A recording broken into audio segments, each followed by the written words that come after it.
Il y a des moments dans la vie où le sol tremble sous vos pieds, où la réalité bascule avec une violence inouïe, vous laissant nu et sans défense face à l'absurdité du destin. Pour moi, ce moment ne fut pas un accident, ni une catastrophe naturelle. Ce fut la découverte glaciale de la trahison la plus profonde, orchestrée par la femme que j'avais aimée, la mère de l'enfant que j'avais élevé comme mon sang. Je suis François, un homme de 58 ans, un entrepreneur qui, après avoir perdu ma femme, avait pensé retrouver l'amour et la stabilité auprès de Carole. Je pensais avoir construit une vie stable, un foyer avec un fils, Arthur, mon unique descendance, ma fierté. Mais la tranquillité n'était qu'une illusion éphémère. L'histoire que je m'apprête à vous raconter n'est pas seulement celle d'un divorce. C'est le récit d'une tentative d'anéantissement total, moral, financier et même légal. Elle commence par des mots simples, prononcés d'une voix que je croyais douce, mais qui se sont révélés être des poignards trempés dans le venin. Arthur n'est pas ton fils, François. Ces mots, lâchés lors d'une dispute banale au milieu de notre salon, ont été le premier tremblement de terre. Nous étions en instance de divorce.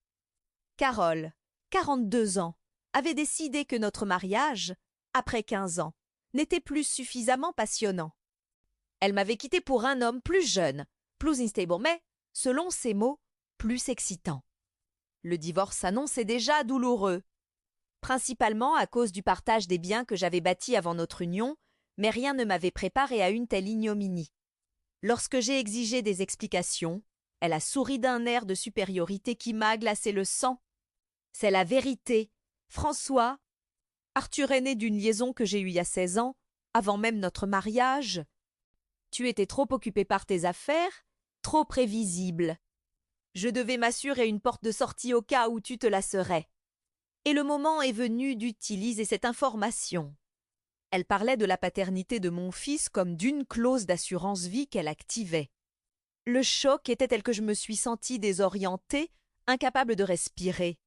Mon fils, Arthur, 16 ans, mon héritier, le portrait craché de ma première femme décédée d'une longue maladie, n'était pas mon fils biologique.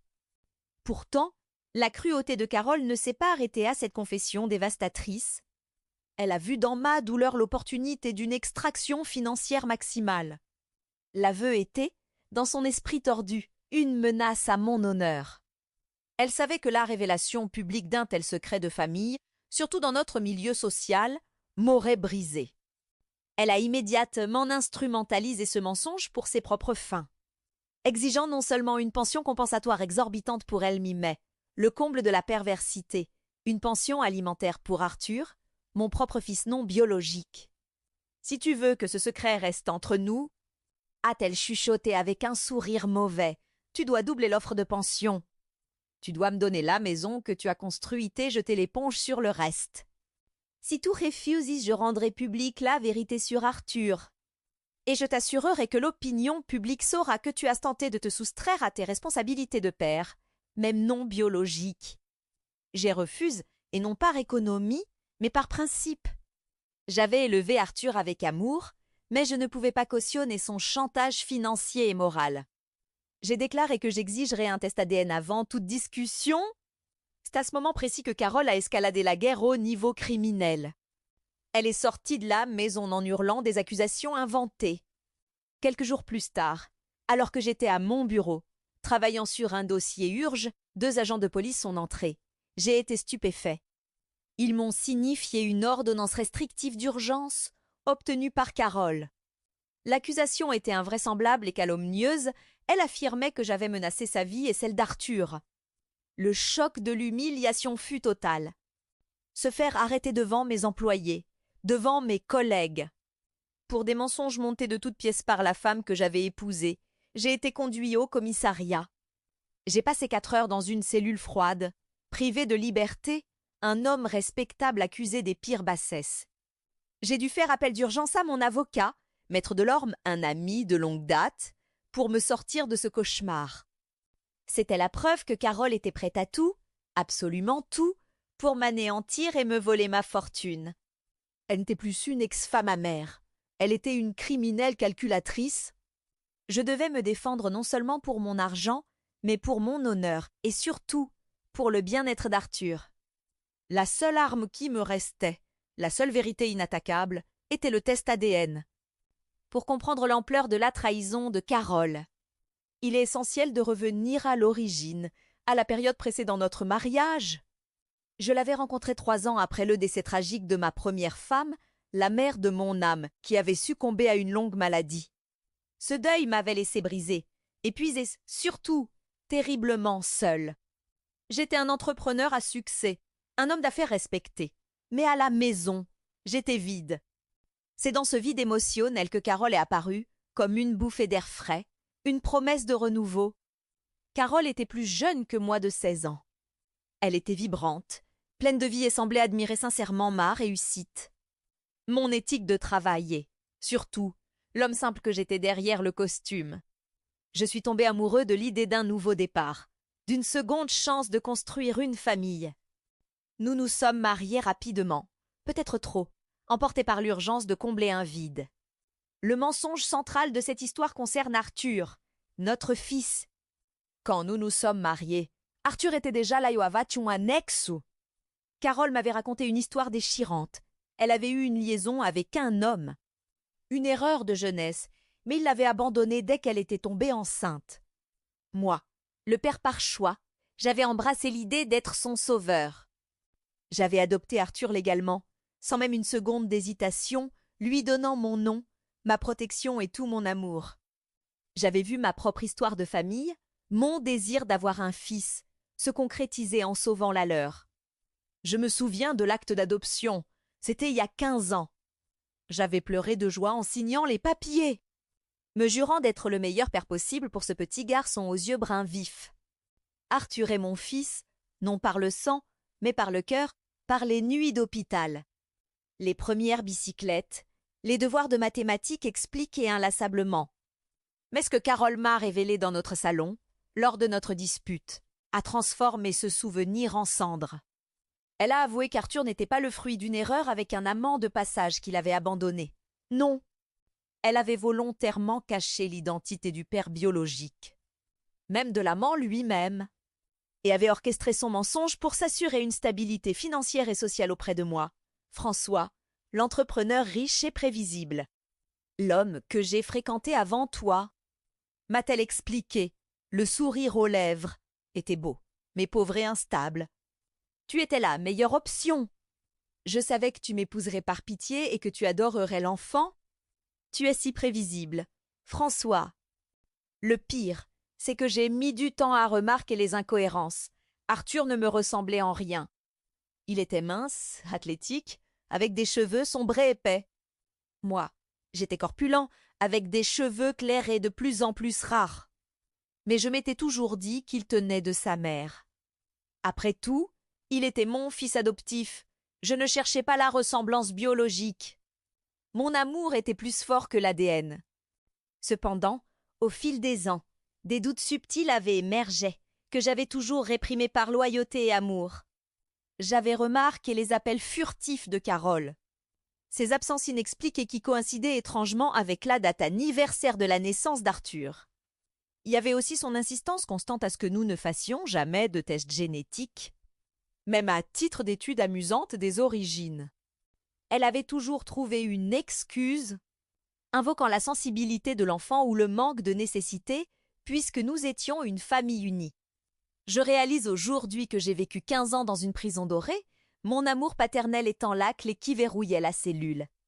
Carole avait méticuleusement planifié sa sortie, s'assurant qu'en cas de divorce, elle disposerait de l'arme nucléaire, le secret de la filiation d'Arthur. Lorsque le divorce est devenu inévitable, après qu'elle ait rencontré son nouvel amant, Marc, un jeune avocat ambitieux, elle a activé sa clause d'assurance. Elle m'a chassé de ma propre vie, m'a humilié avec l'ordonnance restrictive et a exigé une pension alimentaire astronomique, fondée sur un mensonge qu'elle venait d'avouer. Son plan était simple, me ruiner financièrement en utilisant Arthur comme bouclier et comme arme. Elle pensait que j'aurais trop peur du scandale et de la destruction de l'image de mon fils pour demander le test ADN, elle se trompait lourdement. J'ai rappelé maître de l'ordre après ma libération sous caution. J'étais sortie de la cellule non pas brisée, mais transformé par une colère froide et une détermination inébranlable. « Maître !» lui ai-je dit, « nous allons exiger un test ADN et nous allons déposer plainte pour chantage. » Diffamation et fausse déclaration. Carole a transformé l'amour de ma vie en un piège légal. Je ne me battrai pas seulement pour mon argent. Je me battrai pour la vérité d'Arthur. Ma libération sous caution et la levée temporaire de l'ordonnance restrictive n'étaient qu'une victoire procédurale mineure. Le vrai combat allait commencer et il se déroulerait dans le théâtre froid et impitoyable de la justice familiale. Dès le lendemain, j'ai rencontré Maître Delorme, mon avocat. Il était révolté par les actions de Carole. Il savait que ma dignité, mon honneur étaient en jeu, bien plus que les sommes d'argent.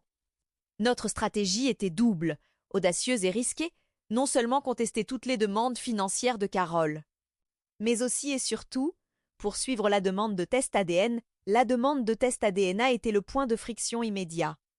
Carole s'est opposée avec une véhémence que même la Cour a trouvée suspecte. Elle a mobilisé son avocat, ce jeune loup dans longue et à la morale douteuse, pour bloquer la procédure. Leur argument principal était une attaque ad hominem visant à me dépeindre comme un père vindicatif et insensible. Ils prétendaient que ma demande de test était une tentative de répudiation d'Arthur. Une manière de me soustraire à mes responsabilités financières sous prétexte de paternité biologique.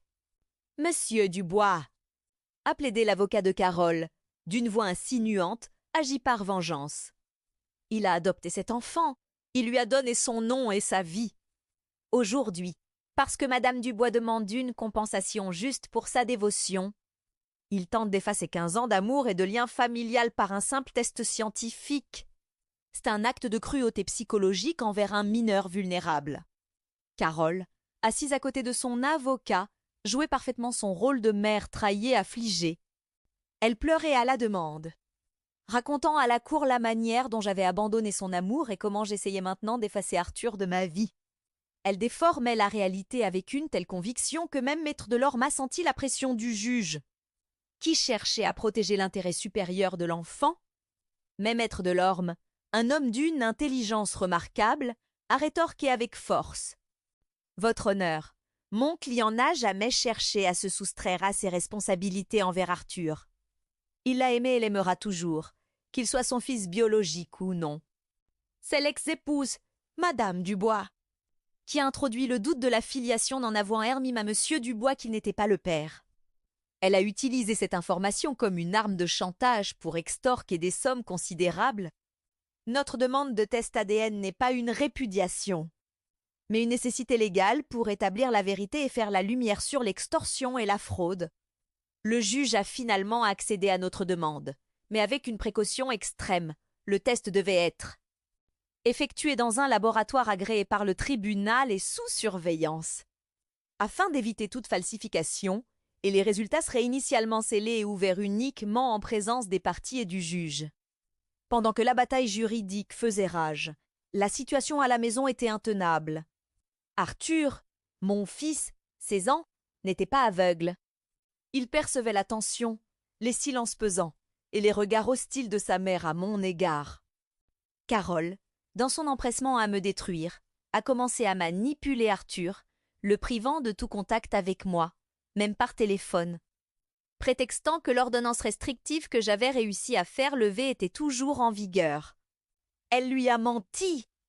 Elle lui a dit que je m'étais désintéressée de lui, que j'étais devenue amère et que je refusais de payer la pension alimentaire parce que j'étais cupide. Elle a semé le poison du doute dans l'esprit de mon fils. Arthur, déjà confus par le divorce, a commencé à se sentir responsable de la situation. Je me souviens d'un appel téléphonique furtif qu'Arthur a réussi à me passer alors que Carole était absente. Sa voix était pleine d'une angoisse juvénile et d'une tristesse déchirante. « Papa » a-t-il murmuré, « maman dit que tu ne veux plus me voir parce que tu es fâché. Est-ce que c'est vrai ? Est-ce que c'est de ma faute si vous vous battez pour l'argent ?» Cette conversation fut mon véritable point de virage. Je me suis rendu compte que la véritable victime n'était pas moi, ni mon compte en banque, mais Arthur. Je devais mettre fin à cette guerre, non seulement pour mon honneur, mais pour sauver mon fils de la manipulation psychologique de sa mère. La vérité ADN n'était plus une question d'argent ou de vengeance. C'était le seul moyen de démanteler le mensonge de Carole et de libérer Arthur de son emprise toxique. Le jour du test est arrivé, un matin froid et gris. Carole et moi étions au laboratoire, entourés d'avocats. L'atmosphère était électrique, chargée de suspicion et de haine. J'ai donné mon échantillon, le cœur battant, mais avec la certitude que cette petite fiole contenait la vérité qui allait faire éclater le règne de terreur de Carole. L'attente des résultats du test ADN était une torture silencieuse et prolongée. Chaque jour était un poids. Je n'avais plus d'illusions sur Carole, mais l'incertitude quant à l'identité du père biologique et l'impact que la vérité, quelle qu'elle soit, aurait sur Arthur, mon fils, me consumait. Dis Savaïski qu'Arthur soit mon fils biologique ou non, mon amour ne changerait pas. Mais si le test révélait la non-paternité, je disposerais de l'arme légale pour prouver le chantage et la fraude de Carole. Le jour de l'ouverture des résultats scellés arrivait. Nous étions de retour dans la salle d'audience, mais cette fois, l'atmosphère était différente. Il n'y avait plus de plaidoiries enflammées, seulement le bruit étouffé des chaises et le silence nerveux des avocats. Le juge était assis, son visage impassible. À ma droite, Maître Delorme affichait une confiance professionnelle. En face, Carole semblait étrangement calme, presque triomphante.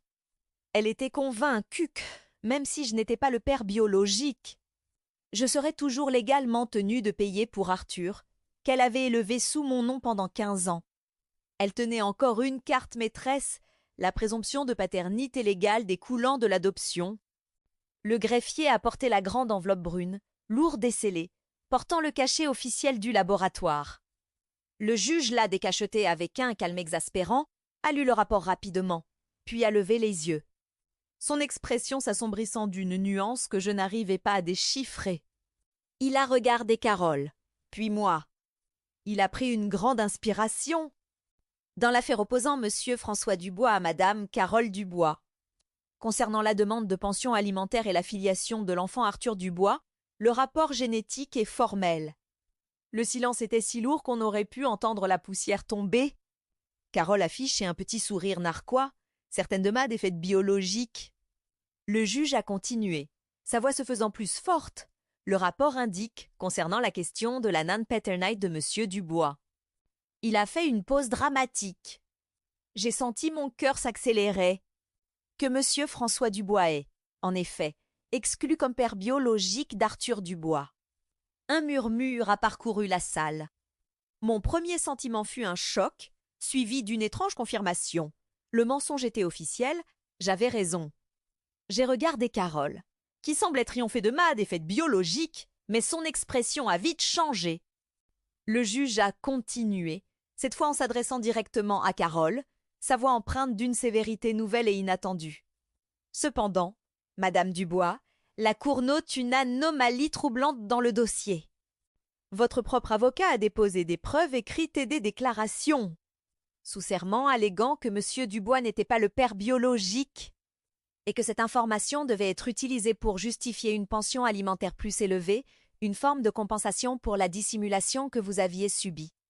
Vous avez admis cette non-paternité comme un fait acquis pour faire pression sur votre ex-mari. Carole est devenue livide. Elle n'avait pas anticipé que son propre aveu, utilisé comme outil de chantage, pourrait se retourner contre elle. Le juge a posé le rapport. Par conséquent, le tribunal doit se baser sur votre propre aveu et sur la preuve biologique pour déterminer la suite. De plus, Madame Dubois, dans le cadre de l'enquête pour diffamation et pour l'ordonnance restrictive abusive, une autre vérité a émergé, une vérité que vous avez tenté de cacher. Il a tendu un second document au greffier. Le tribunal a également mené une enquête sur la paternité réelle d'Arthur. Basée sur les informations contradictoires que vous avez fournies à Monsieur Dubois lors de l'adoption et les déclarations faites pendant ce procès. Le père biologique, identifié par des recoupements d'informations et des tests génétiques in absentia grâce à une base de données légale. Un certain Monsieur Marc Vasseur. À ces mots, un cri aigu et incontrôlable a déchiré le silence. Ce n'était pas Carole, mais son avocat, qui s'est brusquement levé, le visage en sueur. Marc Vasseur était le nom de son nouvel amant, l'homme pour qui elle m'avait quitté et que je soupçonnais être aussi son avocat dans cette affaire. Le juge, avec un regard glacial, a coupé l'avocat de Carole qui n'était autre que Marc Vasseur, son amant le père biologique de mon fils. Maître Vasseur, veuillez vous asseoir. Le tribunal note l'identité du père biologique. Et plus grave encore, le tribunal note que Madame Dubois a sciemment menti sur l'identité du père pendant 15 ans. A utilisé cette information pour extorquer des fonds à Monsieur Dubois et a tenté d'obtenir une pension alimentaire d'un homme qu'elle savait ne pas être le père, tout en étant mariée à l'homme qu'elle a désormais identifié comme le père biologique. Le choc était triple. Je n'étais pas le père était son nouvel amant, et elle avait tenté de me soutirer de l'argent. Alors même qu'elle était en relation avec le père réel de l'enfant, Maître Delorme s'est levé, triomphant. Votre honneur, c'est une fraude préméditée. Une tentative d'extorsion aggravée par une fausse accusation de menace et l'utilisation abusive des fonds du tribunal. Carole, la tête entre les mains, était effondrée. Elle n'avait pas seulement perdu la bataille de la paternité. Elle avait exposé au grand jour sa fraude monumentale, détruisant non seulement sa crédibilité, mais aussi la carrière de son amant et la sécurité financière qu'elle avait cherché à obtenir. La vérité ADN n'avait pas seulement prouvé ma non-paternité. Elle avait dévasté la vie de Carole et de son complice. L'annonce du juge n'était pas seulement une révélation, c'était le signal de la fin pour Carole et Marc Vasseur. Le tribunal a immédiatement suspendu la procédure de divorce concernant la pension alimentaire. Car l'intégralité du fondement financier de Carole reposait sur une filiation qu'elle-même avait reniée et que la science avait réfutée. En même temps que sa prétendue ignorance du véritable père était démasquée. Maître Delorme, sentant l'odeur du sang légal, n'a pas perdu une seconde. Il a déposé une plainte formelle sur le champ contre Carole pour fraude. Tentative d'extorsion, diffamation et abus de procédure en raison de la fausse ordonnance restrictive qui m'avait valu 4 heures en cellule. Contre Marc Vasseur, la situation était encore plus complexe. Il était non seulement l'amant de Carole et le père biologique d'Arthur, mais il était également son conseil dans la procédure. Maître Delorme a demandé l'ouverture d'une enquête déontologique sur Marc. Soupçonné d'avoir conspiré pour extorquer des fonds à un client tout en sachant qu'il était Louis-Mime le père de l'enfant, la Sénat, la sortie du tribunal fut chaotique. Carole était en larmes, non par remords, mais par panique face à la ruine légale et sociale qui l'attendait. Marc Vasseur, réalisant l'ampleur de la faute professionnelle et du piège qu'il avait lui-même contribué à monter, a tenté de s'échapper, le visage décomposé. Pendant que la tempête juridique s'abattait sur Carole, je devais affronter l'épreuve la plus difficile, parler à Arthur. Mon fils, mon cœur, était la seule victime innocente de ce drame. Maître Delorme a insisté pour que la révélation soit faite sous surveillance psychologique pour minimiser le traumatisme. Je me suis assis avec Arthur dans le bureau d'un psychologue pour enfants. C'était la première fois que nous étions seuls depuis des semaines, sans l'ombre toxique de Carole. J'ai commencé doucement, lui disant que l'amour d'un père ne se mesure pas par le sang, mais par les souvenirs, les efforts et la présence. Puis, je lui ai donné la vérité, mais je l'ai donnée comme un bouclier, pas comme une épée. Arthur, le test ADN est sorti. Et il a confirmé ce que ta mère m'avait dit. Je ne suis pas ton père biologique, mais écoute-moi bien. Les yeux d'Arthur, 16 ans, étaient remplis d'une confusion blessée. Il a baissé la tête. Je savais que quelque chose n'allait pas. Papa, je savais que tu n'étais pas fâché contre moi. Je lui ai levé le menton. Je ne serai jamais fâché contre toi. Je t'ai choisi quand tu avais 1 an. Je t'ai aimé. Je t'ai adopté. Tout Azmannam, tu as mon héritage. Et tu as mon cœur. Rien de tout cela ne change. Je lui ai ensuite expliqué, avec précaution, que sa mère avait utilisé cette information pour me faire du chantage et obtenir beaucoup d'argent. Et que c'était pour cela que j'avais exigé la vérité. Je n'ai pas mentionné tout de suite que Marc Vasseur était son père, laissant le psychologue gérer ce détail plus tard. L'essentiel était qu'Arthur comprenne qu'il n'était ni une monnaie d'échange, ni la cause du conflit. La réaction d'Arthur a été la plus douloureuse de toutes. Il n'a pas pleuré de tristesse, mais de colère et de trahison envers sa mère. Elle m'a menti, papa tel m'a dit que c'était toi qui voulais m'abandonner. Elle a dit que tu refusais de payer la pension alimentaire parce que tu étais égoïste. Ce fut le moment de ma victoire personnelle. L'amour qu'Arthur me portait n'était pas fondé sur le sang, mais sur la confiance. Le mensonge de Carole l'avait perdu à jamais, non pas pour l'argent, mais pour l'intégrité. Après cette rencontre, Arthur a pris une décision radicale. Il a refusé de retourner vivre avec Carole. Le juge, informé par le psychologue et par la fraude révélée de Carole, a rendu une ordonnance d'urgence. Arthur serait placé sous ma garde exclusive, en attendant la résolution finale du divorce. Mon cœur, bien que déchiré par la vérité biologique, s'est rempli d'une joie immense. J'avais perdu une femme, mais j'avais sauvé mon fils de l'emprise de sa mère manipulatrice. Le test ADN avait dévasté la vie de Carole, mais il avait scellé mon lien paternel avec Arthur. L'effet de la révélation du test ADN fut immédiat et dévastateur pour Carole et Marc Vasseur. Le système judiciaire, lent et prudent face aux disputes conjugales habituelles, est devenu rapide et impitoyable face à la fraude et au parjure. La carrière de Marc Vasseur, son statut d'avocat et son avenir professionnel se sont effondrés en quelques jours. L'enquête déontologique, demandée par Maître Delorme, a révélé une collusion évidente entre l'avocat et sa cliente et maîtresse pour extorquer de l'argent sous de faux prétextes. Marc Vasseur fut non seulement démis de ses fonctions dans cette affaire, mais le barreau a rapidement engagé une procédure de radiation. Il a perdu sa licence, son poste dans son cabinet et toute crédibilité. L'homme qui avait volé ma femme et qui tentait de me voler ma fortune se retrouvait subitement au chômage, sa réputation irrémédiablement brisée. Quant à Carole, les conséquences furent encore plus lourdes. Maître Delorme a utilisé le fait qu'elle avait sciemment menti sur l'identité du père pour obtenir une pension alimentaire et qu'elle avait utilisé le système légal pour me faire arrêter sous de fausses accusations, pour rejeter toutes ses demandes financières. Le divorce fut réglé rapidement, à mes conditions. Non seulement elle n'a reçu aucune pension compensatoire, mais elle a été contrainte de me rembourser les frais de justice exorbitants que j'avais engagés pour me défendre contre ces accusations calomnieuses. Elle a été dépossédée de la maison que j'avais achetée avant notre mariage, et elle est partie avec le minimum légal autorisé. Carole, qui avait planifié de s'enrichir au détriment de mon honneur et de la vérité de son fils, s'est retrouvée sans argent, sans carrière, et surtout sans le statut social qu'elle convoitait tant. Elle a perdu son accès privilégié à la haute société, ses amis l'abandonnant dès que les détails croustillants de la fraude et de l'adultère ont été révélés. La victoire la plus douce, cependant, fut de rétablir mon honneur. Les accusations de père violent et égoïste qui avaient circulé ont été balayées par le jugement du tribunal, qui a officiellement reconnu que j'avais été victime d'une fraude et d'une diffamation préméditée. Le tribunal a publié une déclaration pour clarifier la situation concernant l'ordonnance restrictive, lavant mon nom auprès de mes collègues et de la communauté des affaires. Pendant ce temps, j'ai retrouvé ma vie avec Arthur.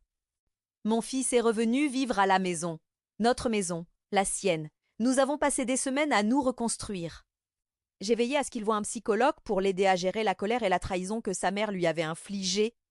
Je lui ai assuré qu'il avait deux pères, un père biologique, Marc Vasseur, qu'il était libre de connaître un jour s'il le souhaitait, et un père par choix et par amour. Moi, Arthur, témoin de la chute de sa mère causée par ses propres mensonges, a développé une maturité précoce et une reconnaissance profonde pour ma fidélité et mon courage. Il a compris que le vrai amour paternel était celui qui se bat pour la vérité, même si elle est douloureuse. Carole a été réduite à une existence marginale, obligée de travailler dans un emploi subalterne pour survivre. Loin du luxe et de l'arrogance qui avaient caractérisé notre mariage. Elle est partie seule, sans l'amant qu'elle avait tenté de me substituer, et sans l'enfant qu'elle avait transformé en monnaie d'échange. Le test ADN n'a pas seulement prouvé que nous n'étions pas liés par le sang. Il a prouvé que j'étais le vrai père d'Arthur, celui qui avait la colonne vertébrale pour se battre pour sa vérité et son bien-être.